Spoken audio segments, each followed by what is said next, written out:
επίθεση. Προχωράμε, τα συμβαίνουν. Και με δεδομένο Χρήστο δεν έχουμε άλλο κεντρικό αμυντικό, τα είπαμε και πριν για τον Αβραάμ. Ας περάσουμε και θα είναι όλοι στην Νότια Αφρική. Και αυτός και ο Αβραάμ και όποιοι λείπουν απόψε.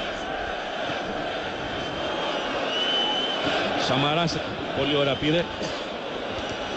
Μόρας μακριά. Θα διεκδικήσει ο Χαριστέας, εκείνο Χατσερίδη. Κούτσερ. Πρέπει λίγο να ανεβούμε 10-15 μέτρα πιο ψηλά λιγάκι. Να μας νιώσουν και πάλι με πολύ άνετοι και ο Χατσερίδη και ο Κούτσερ.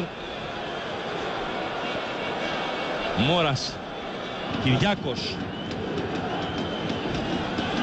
Κυριάκος και πάλι. Χαριστέας. Καραγκούνης. Σαμαράς. Κάθε την παλιά. Εδώ είναι το γκολ. Εδώ δεν μπορεί να μην είναι το γκολ. Ναι! Είναι το γκολ του Κόντρης. Εσύ Σαλπικίδης. Στο 31.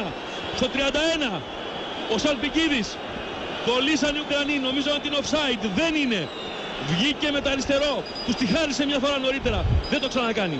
Στο 31. 1-0 για την ελληνική ομάδα. Το Ντόν Μασαρίνα είναι παγωμένο. Πλέον όχι μόνο από τη θερμοκρασία, αλλά κοιτάξτε εδώ, καθαρά. Είναι ακριβώς την ίδια θεία την ώρα που γίνεται την παλιά του Σαμαρά. Και το πλασέ υποδειγματικό. 0-1. Και τώρα ελάτε, Ουκρανοί, να μας πάρετε την πρόκριση. Χρειάζεστε 2 γκολ. Εδώ, κοιτάξτε.